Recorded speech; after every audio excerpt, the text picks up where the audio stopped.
waktunya, karena ini juga perlu disampaikan ke teman-teman, karena kemarin nggak sempat hadir waktu di PKG. Karena mana kemarin sudah melakukan sosialisasi di PKG, tapi teman-teman belum bisa hadir karena ada sesuatu dan lain hal. Yang ingin saya sampaikan di sini yaitu tentang apa yang sudah ada kirim di grup WA, yaitu penerapan budaya positif. Untuk penerapan budaya positif ini sendiri, kemarin kita sudah mengimplementasikannya, yaitu Senin sampai Kamis untuk pembiasaan sholat sunat berjamaah itu yang rutin dilakukan. Terus yang kedua, jemaat bersih dan infak dan berani tampil itu untuk hari Jumat, sedangkan Sabtu yaitu Sabtu berbagi. Walaupun pada saat kegiatan makan, anak-anak juga kan diajarkan untuk saling berbagi ketika kegiatan istirahat yang sudah diimplementasikan. Tetapi yang ingin kita bahas sama-sama di sini yaitu bagaimana sih kita menerapkan budaya positif itu sehingga anak-anak memiliki kesadaran dan memiliki kesadaran agar bisa melakukan itu tanpa harus dipaksa, itu yang pertama. Yang kedua, tanpa harus disuruh.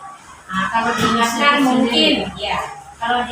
mungkin, karena anak TK kan tanpa diingatkan setiap hari tidak akan bisa. Sekarang Mada ingin bertanya di teman-teman, ketika misalnya kita mendengar kata budaya, kira-kira apa yang ada di pemikiran teman-teman? Kalau budaya itu? Budaya adalah kebiasaan keseharian dalam masyarakat, kebiasaan yang dilakukan oleh masyarakat. Yang sudah melekat di dalam hatinya. Itu pendapatnya Ibu ya, bahwa budaya itu adalah kebiasaan. Kebiasaan ini adalah tentunya yang baik-baik tentunya. Ini yang berkaitan dengan budaya. Terus Mada tanya sekarang ke teman-teman, bagaimana sih cara kita membuat murid disiplin? Siapakah yang bisa mendisiplinkan murid? Apakah guru itu sendiri, ataukah kepala sekolah, atau orang tua, ataukah murid itu sendiri? Kira-kira seperti apa pandangan teman-teman yang bisa mendisiplinkan diri? Diawali dengan guru.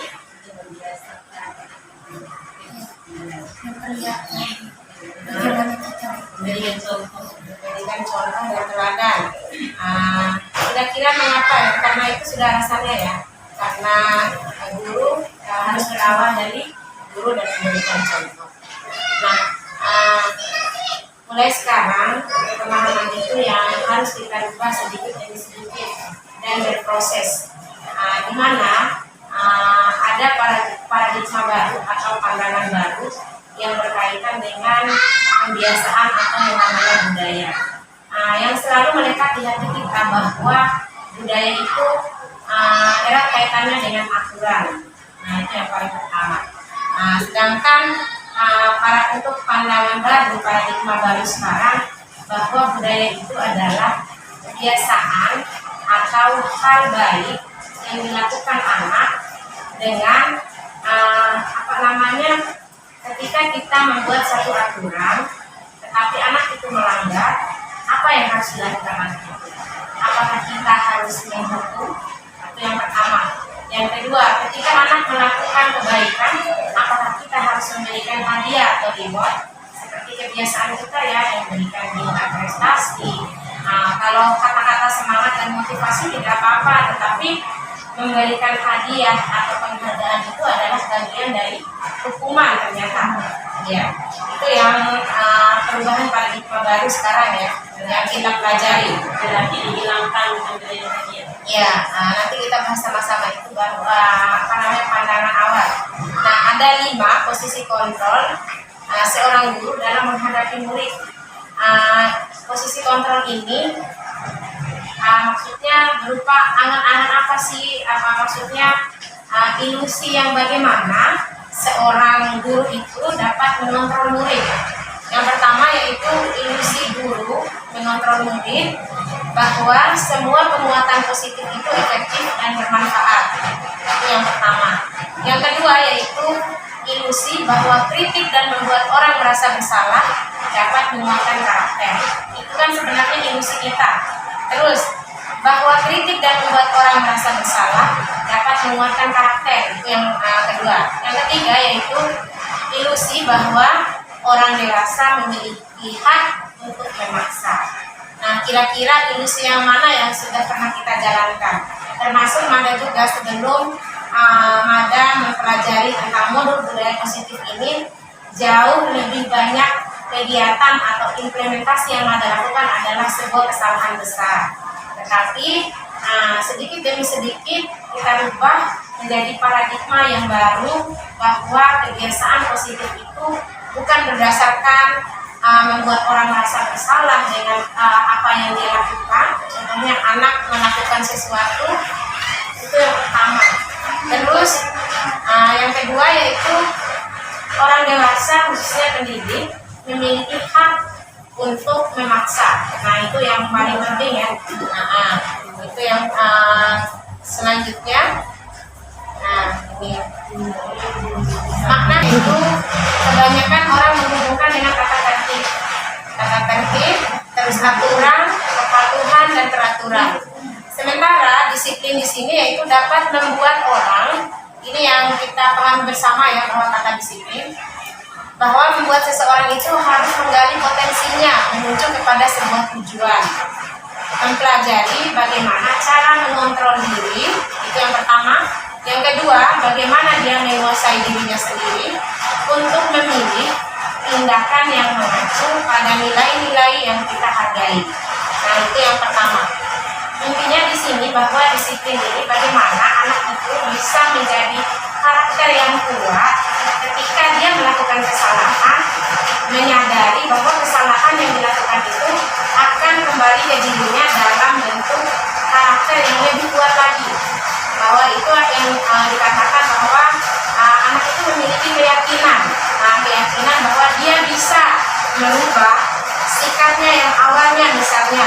Contohnya kegiatan yang kita lakukan setiap hari, banyak hal yang kita temui di anak-anak, baik di dalam kelas maupun di luar kelas. Ketika contohnya berbaris, ada anak yang mau berbaris dan ada anak yang tidak mau berbaris.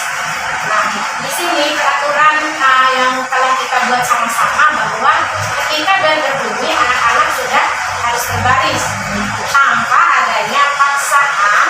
Nah, itu kembali lagi yang pertama tadi ya, tanpa adanya paksaan dan tanpa adanya bahwa dia merasa bersalah kalau sudah tidak melakukan itu. Tetapi yang lebih dikuatkan di sini adalah bagaimana anak itu menyadari bahwa itu memang sesuatu hal kebiasaan positif yang seharusnya dilakukan. Dan contohnya seperti ini. Kemarin kasusnya A benar, alhamdulillah sendiri. 1 minggu Mada perhatikan dia sebelum mau berbaris itu dia hanya mau main di ayunan. Akhirnya apa yang Mada lakukan dengan maksudnya ilmu baru yang sudah Mada dapatkan, akhirnya Mada menanyakan yang pertama dulu yang harus kita tanyakan bahwa menanyakan alasan, itu yang paling pertama yang kita lakukan. Alasannya kenapa? Karena dia logis juga masuk akal ketika dia mengatakan capek bu guru, ya logis karena itu masuk akal untuk anak-anak. Oke, sekarang capek. Akhirnya setelah menanyakan sebab akibatnya, kita menjelaskan. Oh, ketika berbaris teman-teman yang lain ikut berbaris atau nggak ikut bu guru. Nah, bagaimana perasaannya ketika misalnya temannya berbaris tetapi tidak berbaris. Nah, cuman dia ngangguk aja. Akhirnya saya menanyakan lagi. Baiklah, ibu guru hari ini memaafkan tapi besok ibu guru mau lihat. Tapi sebelum itu Mada sampaikan juga ke misalnya ketika bunyi bel, apa yang dilakukan? Berbaris bu guru. Nah, kata kan sudah paham bahwa ketika bunyi bel berbaris. Nah, terus alasannya kata sudah tahu nih bu guru bahwa capek. Nah, dengan alasan seperti itu karena masuk akal. Akhirnya dengan adanya data yang valid seperti itu, kita sudah bisa memastikan bahwa anak ini merasa capek. Kita memvalidasi dulu. Oh, kalau kira-kira dia capek seperti ini, apa yang harus yaitu kembali ke tadi, yaitu memperkuat pribadi anak itu dengan kesalahpahaman tadi, bahwa dia berpikir ketika berbaris dia merasa capek, padahal itu adalah tugasnya seorang murid dan peraturan yang harus dipatuhi, tanpa harus dipaksa, tetapi melalui namanya bimbingan. Nah, itu yang harus kita lakukan. Setelah itu, oke, hari ini Bu Guru maafkan Kakak Al tidak mau berbaris ya, tetapi besok Bu Guru mau lihat nih Kakak Al paling semangat untuk berbaris. Nah, akhirnya setelah kejadian itu, alhamdulillah Al sudah kembali ke posisi dirinya menjadi seorang yang kuat, karakter yang kuat, bahwa oh iya, saya sudah melakukan kesalahan dan saya harus memperbaiki kesalahan ini, bukan tanpa karena saya harus mendapatkan penghargaan atau hadiah, itu yang pertama. Dan kedua, bukan karena saya mendapatkan pujian atau apa, tapi memang ini adalah kewajiban saya sebagai seorang murid, bahwa ketika bel berbunyi saya harus berbaris. Begitupun dengan kegiatan-kegiatan lain, walaupun itu terlihat sepele bagi kita, tetapi itu sangat-sangat berharga ketika kita menerapkan disiplin positif yang baik kepada anak itu sendiri. Itu yang berkaitan dengan disiplin positif. Terus, ketika orang melakukan kesalahan atau murid kita melakukan kesalahan atau diri kita melakukan kesalahan, ada 3 motivasi yang muncul ketika melakukan kesalahan tersebut. Yang pertama yaitu untuk menghindari ketidaknyamanan atau hukuman. Ketika melakukan kesalahan ya, motivasi perilaku orang melakukan kesalahan itu atau orang melakukan kebaikan ada 3. Yang pertama yaitu untuk menghindari ketidaknyamanan atau hukuman. Itu yang pertama. Yang kedua, untuk mendapatkan imbalan. Nah, ini atau penghargaan dari orang lain. Terus yang ketiga, untuk menjadi orang yang mereka inginkan dan menghargai dirinya sendiri dengan nilai-nilai yang mereka percaya bahwa mereka akan menjadi orang kuat dan menjadi karakter yang kuat. Kira-kira dari ketiga motivasi perilaku ini, teman-teman pilih yang mana? Yang ketiga yaitu untuk menjadi orang yang mereka inginkan dan menghargai dirinya sendiri dengan nilai-nilai yang mereka percaya. Kira-kira dari ketiga ini, Saya yang ketiga. ya alasannya dulu deh. Alasannya karena kita sebagai pendidik sudah melihat apa kelemahannya dia, kita juga tahu, sehingga kelemahan itu kita terkadang saja di dalam hati kita atau tidak terkadang saja di dalam hatinya anak kita gitu ya. Iya. Jadi sudah sama-sama terbuka, jadi sudah enak.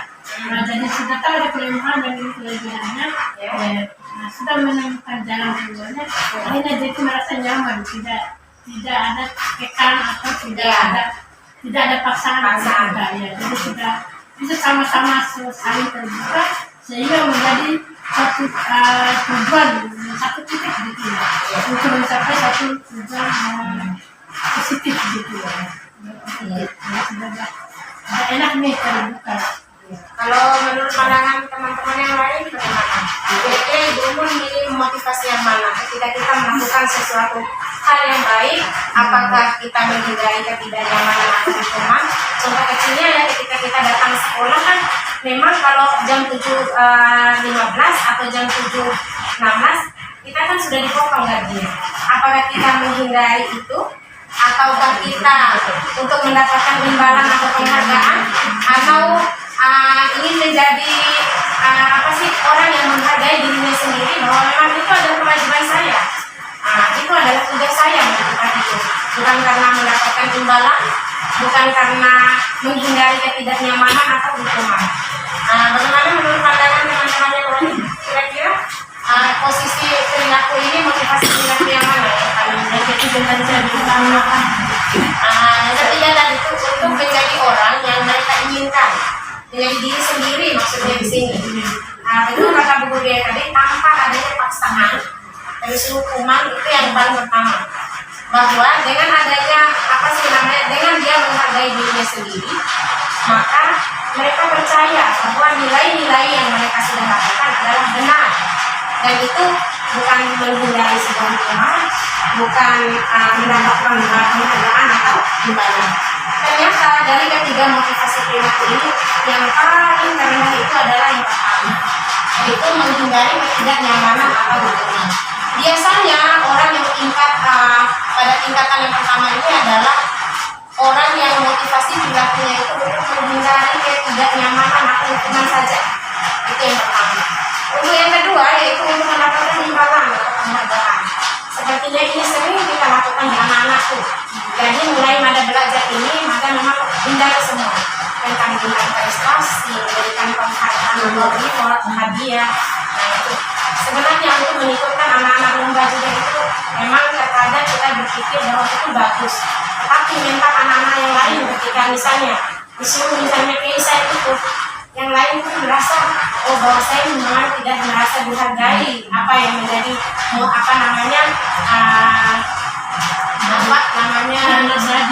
ya istilahnya saya tidak ada kelebihan kemampuan kan. Nah seperti itu sebenarnya, tetapi karena kan lomba harus diikutkan mana yang baik itu. Nah itu menjadi sebuah pelajaran berharga untuk kita ketika menerapkan budaya positif atau pembiasaan positif itu harus berdasarkan beberapa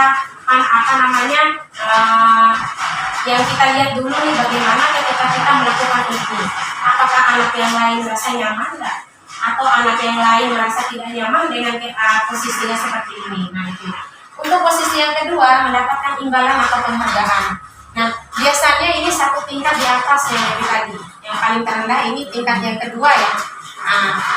Orang dalam posisi ini atau motivasi ini, mereka sering bertanya, apa sih yang akan saya dapatkan apabila saya melakukan itu? Nah itu.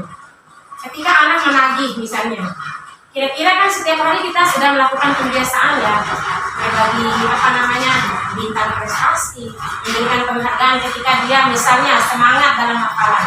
Itu yang mulai kita mencari sedikit-sedikit ya. Intinya kalau tidak ada kesadaran sendiri, atau dilaksanakan sendiri, tidak akan terwujud suatu disiplin kebiasaan baik. Iya, betul. Itu paling inti ya. Contohnya lagi ada satu. Iya. Aturan di sekolah kita kan harus disiplin gini. Baru pertama kita melakukan hal-hal seperti itu karena tidak biasa. Yang merasa dari kita kan terganggu di situ. Iya. Merasa tidak nyaman. Rasanya tidak nyaman. Nah, sudah lama itu sudah terbiasa. Kayak untuk Dewi. Ya. Mungkin awal-awal itu ya takut ya lagi. Iya. Karena biasa. Karena belum terbiasa. Kalau sudah terbiasa dan mau mengikuti peraturan apa yang disuruh, diperintahkan yang positif. Jadi sudah hal itu sudah. Iya, jadi itu ya terganggu. Jadi kita terapkan juga ke anak-anak seperti itu. Jadi kemarin pas di PKD itu luar biasa, karena guru-guru yang lain ini adalah ilmu baru bagi kita karena kita sudah menerapkan hal-hal yang mengarah ke kesalahan, bukan kesalahan yang fatal, tetapi itu memang harus diperbaiki sama-sama. Itu yang mengenai 3 motivasi ketika orang melakukan kebaikan. Terus yang kedua ini, mereka melakukan sebuah tindakan untuk mendapatkan pujian saja. Itu ya, mendapatkan pujian dari orang lain yang menurut mereka paling penting. Itu yang kedua. Sedangkan motivasi yang ketiga ini yang paling tepat kita implementasikan atau kita terapkan. Orang dengan motivasi ini akan bertanya, akan menjadi orang yang seperti apa bila saya melakukan ini. Nah itu kan terlintas di pikiran anak-anak. Ketika saya mendapatkan hadiah terus, saya harus semangat terus dong ketika mengeluarkan suara, Ketika misalnya implementasi sholat duha juga. Ketika anak-anak melakukan, oke, ibu guru kasih bintang ya, anak bu guru yang paling bagus barisannya. Nah, itu maksudnya mulai sekarang kita hindari dengan kata-kata seperti itu, memberikan hadiah reward, sebagai bentuk pembiasaan baik sebenarnya. Tetapi itu adalah hal yang salah ternyata.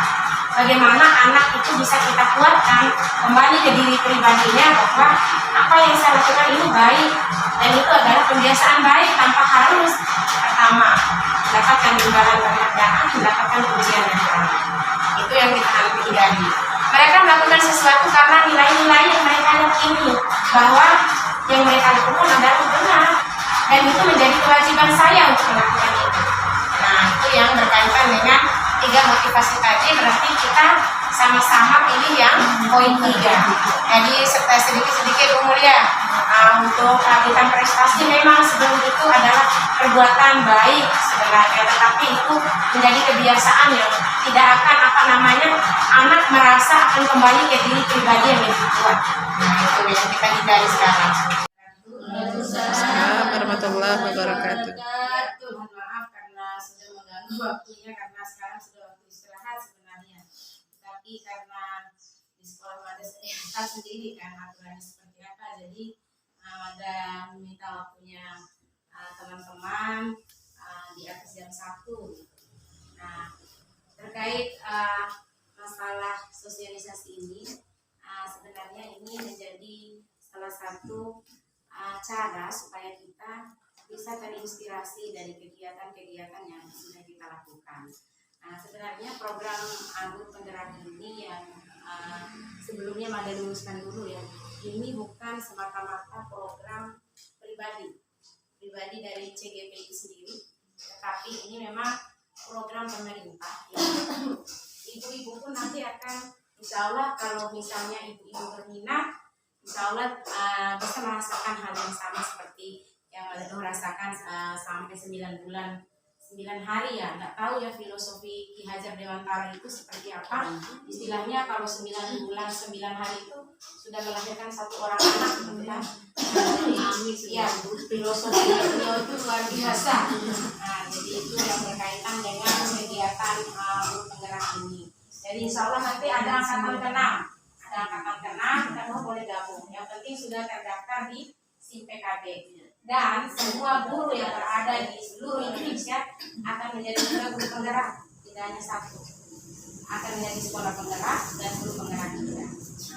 Terkait ini sosialisasi budaya positif sama yang dijelaskan dengan Kayus tadi, tetapi penerapannya mungkin penerapan di sekolah Mada sama di sekolah Kayus mungkin beda. Baik itu kalaupun metode sama, materi pun hampir sama, tetapi malah di sini lebih menguatkan dulu. Nah, yang pertama yaitu tentang ini, kita diskusi awal dulu ya, biar sama-sama teman-teman terbuka pemikirannya bagaimana sih budaya positif itu, apa sih budaya itu, maksudnya kalau kita kaitkan dengan budaya kan kebiasaan, kebiasaan, aturan, nah seperti itu kan yang kita pahami selama ini. Ternyata setelah kita benar-benar kita mempelajari isi modul ini, rentetan mulai dari modul 1 sampai nanti modul 3 pada akhirnya, insya Allah kita akan benar-benar menjadi seorang pendidik yang benar-benar bisa memahami seperti apa sih merdeka belajar itu, seperti apa sih kegiatan belajar yang berpusat pada menit itu.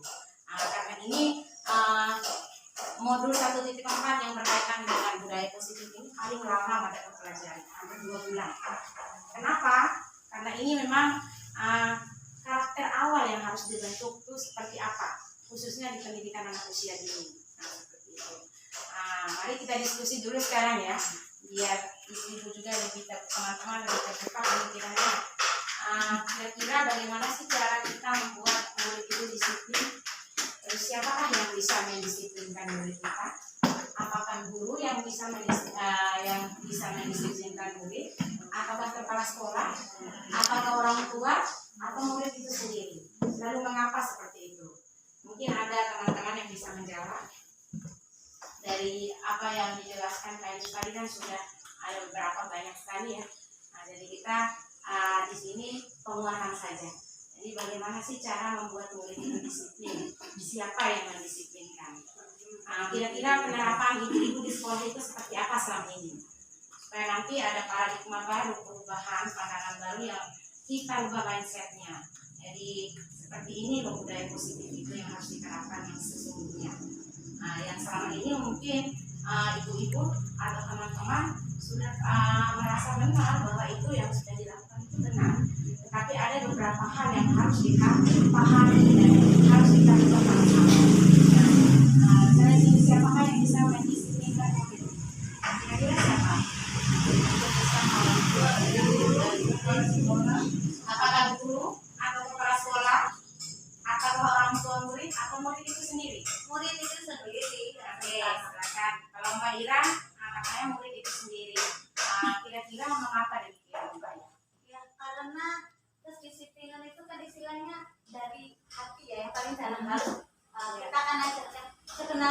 dari kalau kedisiplinan itu saya rasa dari anak dan dibantu orang tua, karena yang berperan tugas yang paling sama anak itu setiap hari itu ya orang tua. Terus yang disiplin itu kan akan anaknya, dari anak itu biasanya kita pertama mungkin memang orang tua yang sangat membantu ya. Kita kasih terangkan di message-nya mereka bahwa di sini kan seperti ini, seperti yang mereka sambius. Jadi nanti otomatis anak itu sendiri kan ada tuh anak yang aku harus cepat mandi pagi-pagi soalnya aku mau sekolah, di sekolah ada acara ini loh Mi, kayak gitu. Nah nanti aku ketinggalan nggak bisa baca doa-doa, aku ketinggalan dari teman-temanku Mi, kayak gitu kan, ada seperti itu. Jadi terutama yang paling mudah itu memang dari anak sendiri. Ya, dari anak sendiri ya, dibantu sama Orang orang tua. tua. Iya. Kalau teman-teman yang lain selama ini penerapannya seperti apa kalau di sekolah? Membuat iya, silakan. Kalau di sekolah otomatis kepala sekolah yang membuat dulu aturannya tentang tata tertib di sekolah ya, ini aturan sekolah itu kepala sekolah dulu, baru guru yang akan menjalankannya, guru memtransferkan ke muridnya, dan juga guru yang akan memberikan kegiatan atau seperti kegiatan parenting atau ya, ada hubungannya keterkaitannya antara guru, anak-anak dan orang tua. Nah, berarti hampir sama ya pendapatnya Mbak Ira sama Bu Fatu, bahwa yang paling berperan di sini adalah murid itu sendiri, kemudian orang tua. Nah, sebelum kita melanjut ke materi, ini ada beberapa pemahaman yang harus kita luruskan sama-sama. Ketika membuat satu keyakinan kelas, tadi kan sekarang mengatur lagi, tidak ada lagi namanya tata tertib dan sebagainya. Tiap kelas itu yang kita ganti sekarang adalah keyakinan kelas, seperti yang dijelaskan tadi. Harus keyakinan kelas. Nah, seperti apa membuat keyakinan kelas? Yang pertama yang harus kita lakukan adalah koordinasi dulu dengan kepala sekolah. Ini yang paling pertama yang harus kita lakukan. Setelah koordinasi dengan kepala sekolah kan tugasnya mengambil satu kebijakan. Mengambil satu kebijakan yang pas, yang cocok nih. Nah, kita sudah menerapkan. Ini loh programnya. Ini kegiatannya seperti ini. Nah, kepala sekolah lah yang mengambil satu kebijakan. Kebijakannya seperti apa program ini sehingga bisa terlaksana dengan baik keyakinan kelas. Sampaikan ke orang tua. Nah, disinilah satu titik temu yang kita nanti akan menghasilkan satu keyakinan kelas supaya sinkron ketika di rumah dan di sekolah. Nah, ini yang paling kita harapkan. Karena kita yang pertama kita lakukan adalah tadi sudah koordinasi dengan kepala sekolah dan guru kan. Ya. Kemudian yang kedua adalah orang tua yang paling penting. Mitra yang paling penting itu adalah orang tua.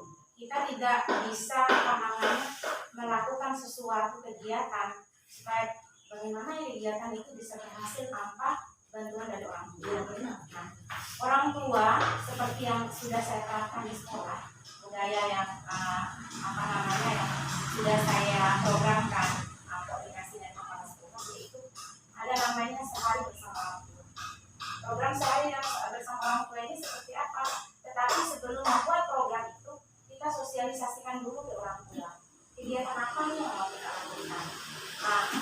Sehingga misalnya yang tadi kata tertib aturan diganti yang keyakinan kelas, orang tua pun harus mengerti. Ketika misalnya di sekolah seperti ini loh anaknya, sampai rumah beda lagi nih aturannya. Jadi ketika kita menerapkan keyakinan kelas, orang tua yang harus dipanggil dulu. Kita maksudnya adakan pertemuan dengan orang tua bahwa ini loh keyakinan kelas anak kelas B2 seperti itu. Nah, contoh keyakinan kelas yang saya buat yaitu kalau di kelas itu kalau anak kita kan harus konkret dan nyata. Nah, kalau hanya ngomong saja keyakinan kelas kita hari ini seperti ini ya. Contohnya seperti anak SD SMP sudah bisa paham. Kalau anak SD kelas A sampai SMP, kalau kelas bawah sendiri, iya. Hari misalnya Senin kita sholat duha berjamaah ya, Selasa seperti itu, Kamis seperti ini, Jumat seperti ini kegiatannya cuma bersih, tanpa diselingi dengan kegiatan yang langsung mengimplementasikan atau praktek langsung. Nah, saya mensosialisasikan itu ke orang tua, yaitu dengan memberikan pemahaman bahwa seperti ini keyakinan kelas yang saya bikin dengan anak saya di kelas. Begitu pun tugas wali murid yang lain, wali kelas yang lain, seperti itu juga memberikan pemahaman kepada orang tua bahwa keyakinan kelas inilah yang paling penting. keyakinan kelas yang saya buat bersama teman-teman di sekolah, yaitu membuat deklarasi namanya janji pelajar Islam. Mungkin sekolah Mbak Ida juga ya sudah paham kalau sekolah Islam, tetapi tidak menutup kemungkinan sekolah yang lain juga harus mengikuti. Karena di sini tidak ada lagi yang namanya sekolah unggulan, sekolah ini, sekolah itu. Karena semua guru itu sebenarnya sama. Tetapi memang mungkin yang pertama itu keikhlasannya, kesabarannya. Itu yang mau kita tingkatkan sekarang sebagai pendidik PAUD khususnya. Itu yang betul-betul kita tanamkan di hati bahwa suatu saat dengan kesabaran dan keikhlasan yang kita sudah lakukan akan ada hasilnya. Dan saya sudah membuktikan sendiri. Iya, luar biasa. Nah, seperti itu. Jadi saya membuat satu deklarasi dengan anak-anak, yaitu kalau di sekolah di kelas saya itu membuat deklarasi janji pelajar Islam. Karena kan sebelum kita menerapkan budaya positif, kita harus tahu dulu cita-cita visi, cita-cita harapan. Ibu-ibu sudah tahu kan visinya di sekolah masing-masing. Iya. Dan mungkin tidak ada yang bisa hafal di visi sekolah. Harus hafal ya. Karena itu kan kalau di sekolah maka terwujudnya generasi robbani yang berakhlak mulia, karakter mandiri, serta unggul dalam prestasi. Dari visi, mimpi, kan ini mimpi, sebuah mimpi ya. Mimpi seorang guru mewujudkan visi murid impian itu dengan seperti apa yang harus kita lakukan, strategi seperti apa yang harus kita lakukan. Nah, itu yang paling penting untuk menerapkan budaya positif. Kalau kita misalnya mau menerapkan budaya positif tanpa melihat cita-cita, keinginan, harapan murid, tidak akan terlaksana dengan baik. Contohnya, penerapan budaya positif yang saya lakukan dengan menciptakan atau mewujudkan generasi robbani, yaitu dengan melaksanakan kegiatan ibadah hari. Itu yang pertama. Jadi kita harus kaitkan dengan visi dulu yang paling pertama. Cita-cita apa sih yang mau kita raih di sekolah ini? Murid impian apa yang mau kita capai nanti? Indikatornya seperti apa ketika mereka keluar dari sini? Apakah berhasil atau enggak? Nah, seperti itu. Kalau dilihat dari visi, maka semua apa yang kita lakukan atau apa yang kita terapkan ketika proses pembelajaran, pembuatan perangkat dan sebagainya itu akan terlaksana dengan baik karena kita sudah paham visinya seperti ini nih, berakhlak mulia apa kegiatannya, yaitu penguatan pendidikan karakter, kebiasaan budaya positif itu sudah masuk. Terus unggul dalam prestasi, apa yang harus kita capai, apa yang harus kita lakukan di situ. Nah, jadi yang paling pertama yang dilihat itu adalah visi. Dan sebelum Madaro belajar tentang budaya positif ini, Madaro sudah 1 bulan lebih itu memperkuat materi itu tentang visi. Kita menyusun sendiri visi. Tapi ada yang ambil kemarin itu karena visi sekolah langsung, karena itu sangat berhubungan dengan profil pelajar Pancasila. 6 profil pelajar Pancasila. Sebenarnya profil pelajar Pancasila itu sama dengan penguatan pendidikan karakter. Cuman bedanya kalau profil pelajar Pancasila ada berkebinekaan global sama yang satu itu ketuhanan atau pokoknya itu, tapi saling berkaitan dengan misalnya karakter bangsa atau pendidikan karakter. Di situ mandiri masuk, terus gotong royong masuk, kan ada 5 kemarin, gotong royong, integritas, tanggung jawab, tapi sudah mencakup semua di situ. Nanti kita bahas sama-sama kalau masalah profil pelajar Pancasila. Nah, ini yang disebut tadi ya, yang dijelaskan sama Kak Yus bahwa perubahan paradigma.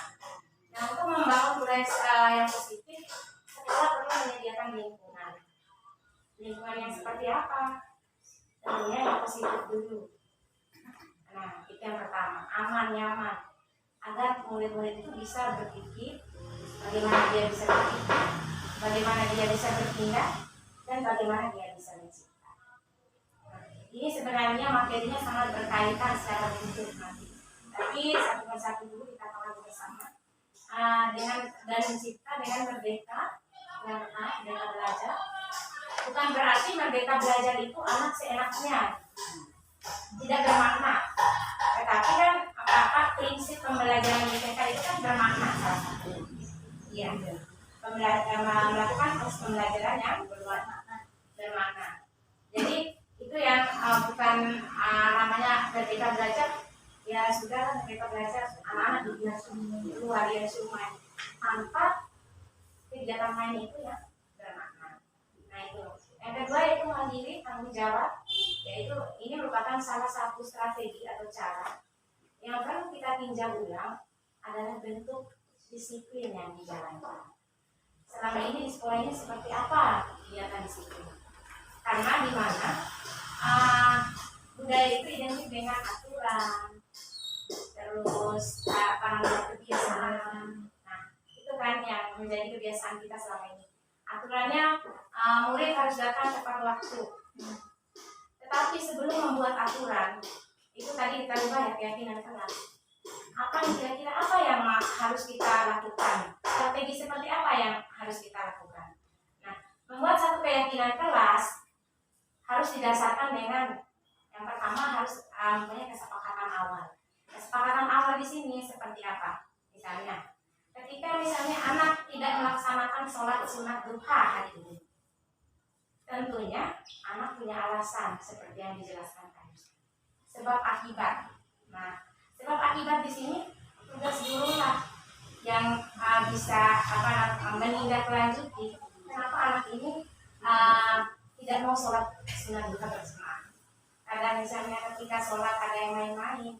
Ada satu kasus kembali di kelas Mada, itu langsung ada jadikan apa sih namanya aksi nyata ya menerapkan segitiga restitusi tadi, validasi tindakan yang pertama, terus keyakinan yang terakhir, membuat keyakinan bahwa anak itu harus merasa dirinya, oh saya sudah melakukan kesalahan, saya sudah menyadari.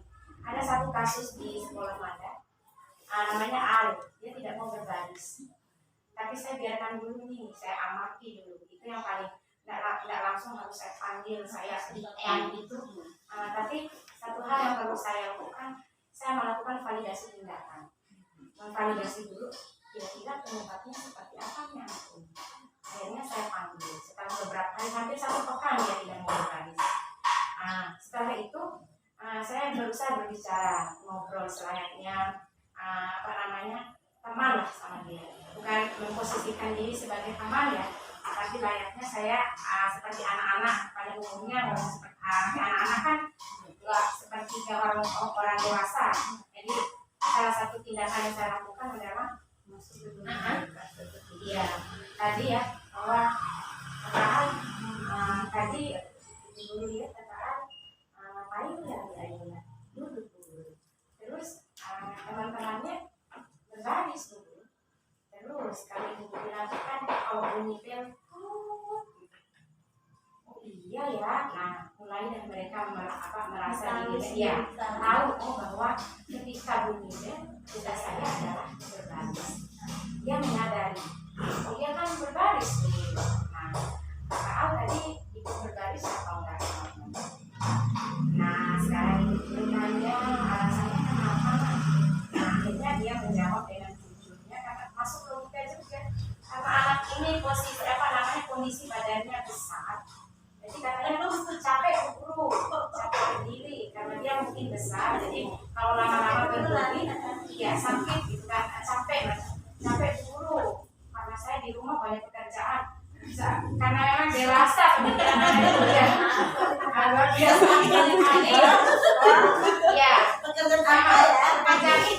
terus saya tanya lagi, saya gali terus informasinya, kira-kira apa ya pekerjaan yang di rumah banyak guru kan duram, aku nulis gitu. Pokoknya itulah jawaban anak-anak kan unik gitu. Nah akhirnya oh iya, nah sekarang hari ini ibu belum maafkan ya, karena kan dulu tahu nih, sudah tahu kakak merasa dirinya capek, tanyakan badannya besar. Ayo coba kita lihat, langsung saya praktekkan di luar ketika teman-teman yang berbaris, ada nggak misalnya temannya yang misalnya badannya kakak sama nggak dengan itu, sama gitu. Temannya itu berbaris sama nggak? Berbaris dulu. Temannya merasa capek atau enggak? Senang dia tuh katanya gitu. Nah itu juga kakak mau nggak janji sama guru kalau misalnya besok saya mau lihat ya Alin semangat deh datang, kalau kakak sudah semangat datang sekolah ya, tapi kalau saat berbaris guru paling mau lihat deh besok kakak paling semangat ya ketika misalnya berbaris gitu. Nah akhirnya oh iya dia guru hanya membuat satu keyakinan. Nah, satu keyakinan, disitulah keyakinan itu lahir. Ketika kita memvalidasi tindakan, terus membuat satu keyakinan, itu yang paling penting yang kita jalankan atau kita implementasikan kepada anak kita.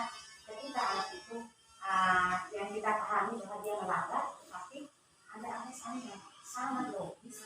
Kalau kita memang betul-betul memahami bahwa alasan itu ada penyebabnya ketika dia tidak membutuhkan.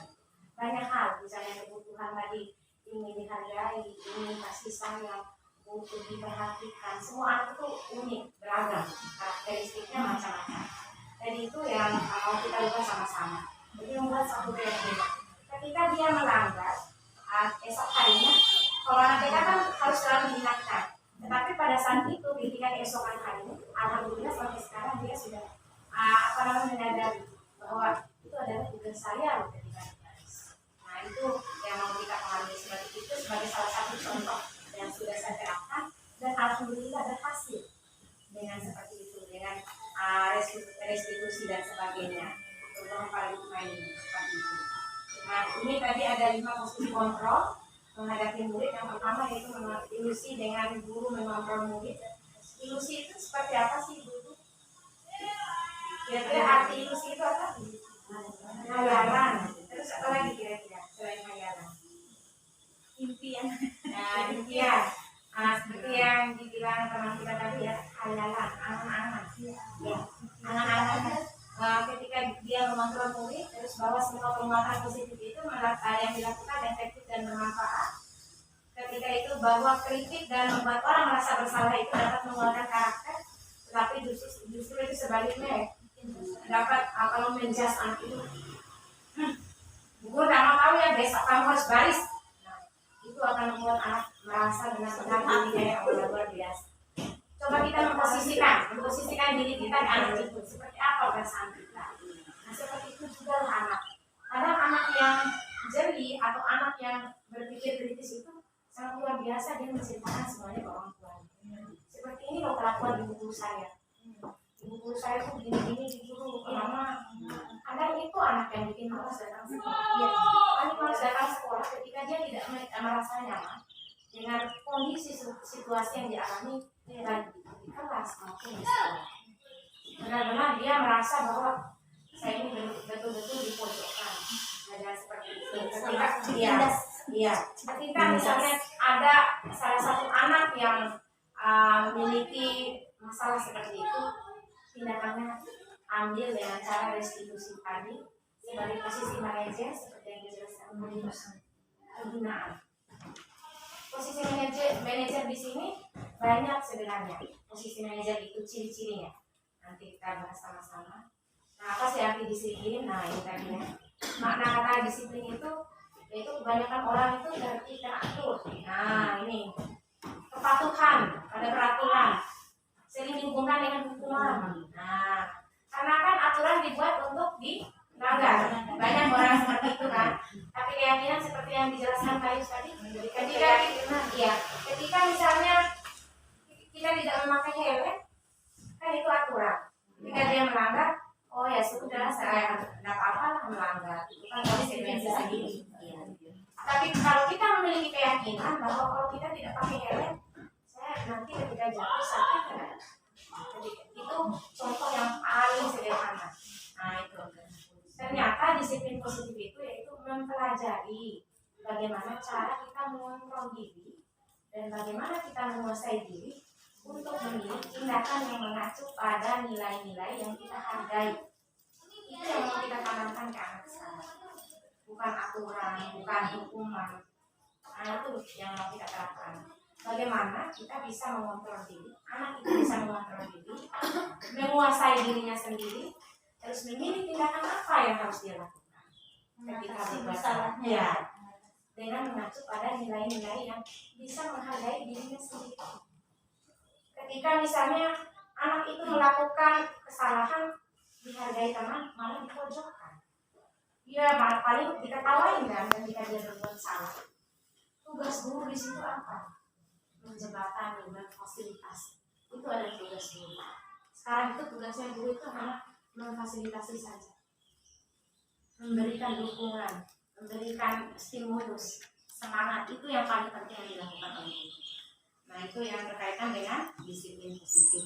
Tadi ya sudah dijelaskan sama Kak Yus, 3 motivasi perilaku tadi untuk menghindari ketidaknyamanan atau dukungan. Ketika dia melakukan itu ya, nah, ketika sesuatu misalnya dulu kan kita istilahnya capek cari perhatian. Nah, ini masuk kira-kira masuk di mana ini? Menghindari ketidaknyamanan atau dukungan, mendapatkan imbalan. Nah, itu Kalau caper nomor 2 dua ya. Imbalan.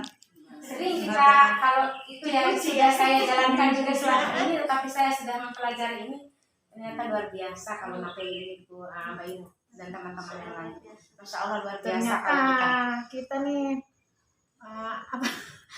apa yang Rasa kita bukan, apa yang kita sampaikan selama ini sangat tidak berkaitan Iya. dengan ini. Ini dengan sebenarnya yang kita dapat hari ini. iya, makanya inilah yang pas dengan Karena memang kita tidak tahu. Iya, jadi ilmu itu memang penting. Masya Allah. sebenarnya guru-guru ini harus datang semua ini, harus tahu, bukan satu guru aja nanti tak nyambung Makanya dengan yang pada lain. kemarin itu ajak semua Iya. itu. Setelah kita Iya, tahu Pak. ini bagus. Jadi terbuka ya pemikirannya sekarang ya, terbuka. Jadi 3 motivasi ini untuk menghindari ketidaknyamanan atau dukungan. Jadi karena seperti yang dijelaskan Kak Yus ya, bahwa saya tidak mau dong dihukum karena kesalahan saya. Nah, itu yang dia takuti. Terus yang kedua, mendapatkan imbalan atau penghargaan. Jadi ketika misalnya dia melakukan sesuatu harus mendapatkan hadiah. Contoh kecilnya, ketika kita di kelas, kita selalu memberikan penghargaan. Nah, tidak apa-apa kalau misalnya anak hebat itu menjadi motivasi ya. Tapi kalau kita memberikan satu hadiah reward. Nah, ini kan dulu waktu sebelum filosofi KHD ini, Merdeka Belajar dan CGT ini, dulu kita selalu beranggapan bahwa memberikan hadiah itu adalah satu motivasi supaya anak semangat. Nah, ini yang kita harus sekarang sedikit-sedikit yang berproses. Kita harus ya memberikan hadiah, pasti dan anak timpan. Harus memberikan permen jika saudaranya semangat. Bagaimana dia menyadari? Contoh kecil yang sudah saya terapkan di kelas itu, sekarang anak-anak sudah tidak mau lagi mendengar kata-kata, oke, Bu Guru yang barisnya paling depan, Bu Guru kasih hadiah ya. Mereka tidak itu yang mindset yang harus kita ubah ke anak-anak. Jadi ketika contohnya, ketika sholat, anak-anak langsung sudah tahu nih posisinya. Oh iya Bu Guru, kalau ketika sholat, yang harus kita pahami, yang harus kita berikan pemahaman kepada anak, bahwa ketika sholat, anak guru ngomong langsung sama siapa? Allah. Nah, tahu. Nah, sekarang anak guru lebih takut ke Allah atau sama Allah? Siapa yang menjaga kita? Malaikat. Oke, sekarang luar biasa anak guru hebat berarti ya. Sekarang guru mau lihat anak guru sholat, apa misalnya mengganggu teman atau enggak misalnya tidak tertib saat sholat, anak merasa atau dirinya kesadaran anak itu ada pada diri anak itu yang mau kita bebaskan, tapi berproses dan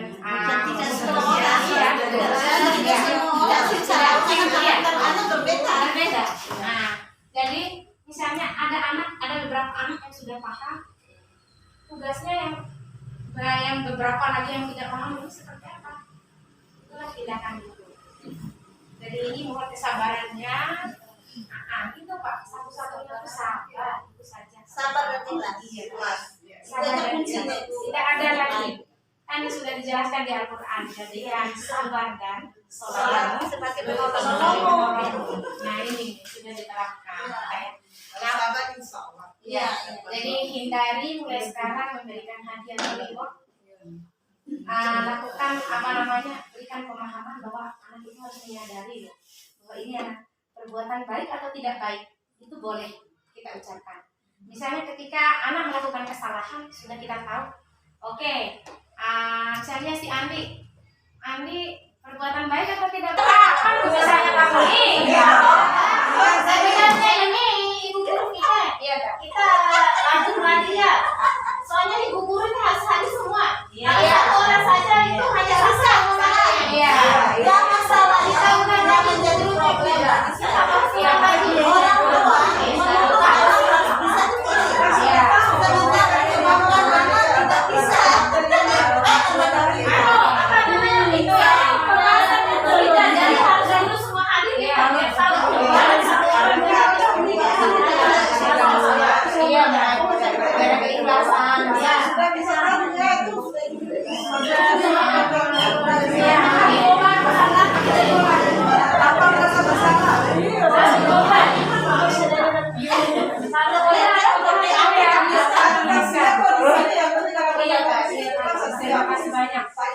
hari ini Ingatannya soalnya selalu dan pasti selalu yang terakhir itu selesai itu seperti ini senantiasa ya senantiasa percaya hanya ada satu cara, yaitu cara dia sendiri harus diikuti. tidak ditantau. Jadi yang penghukum ini, posisi penghukum ini benar-benar luar biasa. Jadi dia terus yang harus yang lain ada artinya. Sementara di sini aset utama itu kan sebenarnya di pendidikan itu kan yang harus di sekolah ya, anak-anak menghamba. Kata menghamba itu luar biasa, mata sama kayu saja dikejar menghamba itu luar biasa. Kata itu saking taat biasa dengan taat itu memposisikan anak seperti itu saking luar biasa sampai bagaimana dia memposisikan sama dengan Allah gitu kan. Menghamba itu hanya sepakat kepada kepada Allah. Jadi betul-betul menghamba pada sang anak itu betul-betul kita membuat karakternya segala macam tuh. Lalu fokusnya sama anak, makanya dia menghambakan bahwa kita ini benar-benar menjadi kekuatan aset itu saat kita pemetaan aset yang visi itu yang paling penting itu adalah anak itu sebagai subjek, pokoknya anak dan anak lagi makan anak mulai kalau kita berjalan belajar itu saat pertentangan ya, betul ya, istilahnya terangkat belajar itu mana anak itu harus diatur seperti ini kan. Beda. Ketika misalnya tadi kita tidak harus menghabiskan tema, kita tidak harus menghabiskan misalnya tema dalam semester 1 ada 6 tema kan. Nah, jadi kita tidak berpatokan, bisa saja misalnya kelas A dia masih tema diri sendiri, kelas B juga tema dunia. Karena kan yang dilihat indikator capaian ketika anak itu sudah mampu nggak? Disesuaikan dengan tujuannya tadi. Jadi RPPH sekarang istilahnya RPPH berdiferensiasi. Ya, itu yang perlu kita. Jadi sudah ada kondisikan dengan teman-teman di sekolah. Memang insya Allah nih semester 2 ini kita susun sama-sama. Sebenarnya kemarin yang saintifik ya kalau PKP itu. Tapi kan ya 1 bulan kan waktunya. Jadi hanya beberapa saja yang kita pahami. Jadi sekarang manfaatkan grup IGTKI PKB ini. Misalnya mungkin 1 atau 2 jam lah sehari, misalnya ada pulang sekolah jam 2 sampai jam 4. Jadi mulai dari pertama nih kan sudah ada nih prosem. Prosem kan memang dari Permen 144/2007. Jadi sudah ada prosemnya. Tinggal kita pilih dia ini 1.1 masuk di mana nih gimana? Tekan ke berapa? Supaya kita sama-sama paham. Itu yang sama. Dan ini juga kayak gimana? Berarti ya kita nggak maksudnya matrisnya seperti apa program saya bisa juga program kalian itu kita laksanakan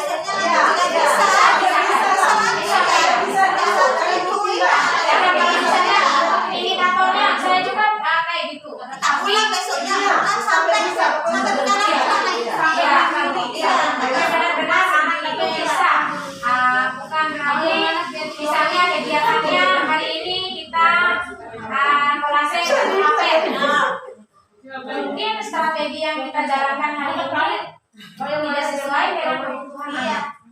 Atau profil belajar anak, belajar berdiferensiasi ya.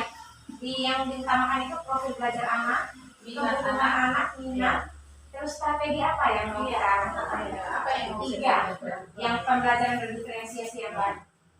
Isi RPPH pun ya ini nama satuan, terus tujuan, terus kegiatan pembelajaran, hasilnya penilaian itu saja. Jadi diferensiasi itu ada nanti itu misalnya hari ini ada anak yang tidak mengikuti instruksi. Nah, besok itu apa yang akan kita lakukan untuk anak yang tidak mengikuti instruksi? Ya, sebenarnya ada catatan seperti besok kegiatan kegiatan hari ini misalnya kolase 2 apel. berarti nggak kayak ini nggak tidak ya. Untuk satu anak misalnya belajar anak ada yang auditori, visual, iya. Jadi ketika yang visual ini kan dia hanya mau mendengar. Mendengar yang apa? Tampilkan bahwa ada yang ambil LCD. Pokoknya yang kita tampilkan strategi itu, iya nih memang senang ambil. Tetapi kalau kita sudah jalankan memang luar biasa pengetahuan dan keterampilan. Iya. Betul gitu. Kalau misalnya tidak ada ini, iya. Rasanya ada itu kan,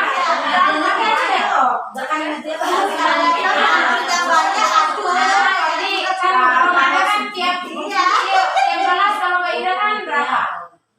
Masing-masing itu 15. 15. Satu guru. Luar biasa, makan 17 itu kan 2 guru, 1 guru. Tapi insya Allah bisa ada handle sendiri. Itu tapi kita sendiri harus apa namanya? Strategi yang pertama terus yang kedua semangat. Kalau Ibu Ade, semangat lagi ya, Ibu Ade dan ikhlas. Kalau kita sering Ibu Deo bilang, Ibu Deo maaf, tidak dulu Kak Ade mana? Nah itu yang kita juga sendiri. Saya pernah 20 anak setengahnya sendiri. saya luar biasa. Tahun yang lalu dulu. Iya Kak. Waktu masih muda. Sekarang tetap aku Iya, jadi insya Allah bisa ya kalau Ibu Ade bertahap. Misalnya hari ini kolase apa nih kayaknya strategi ini anak kurang.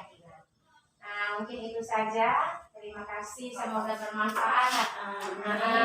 Lebih dan kurangnya, mohon maaf sudah mengganggu waktunya dan terima kasih banyak. Mudah-mudahan nanti insya Allah ya kita bertemu lagi semua. Jadi ada lagi kita membahas satu persatu setelah ada doa. Udah selesai nih pembelajaran berdiferensiasi, udah selesai ya.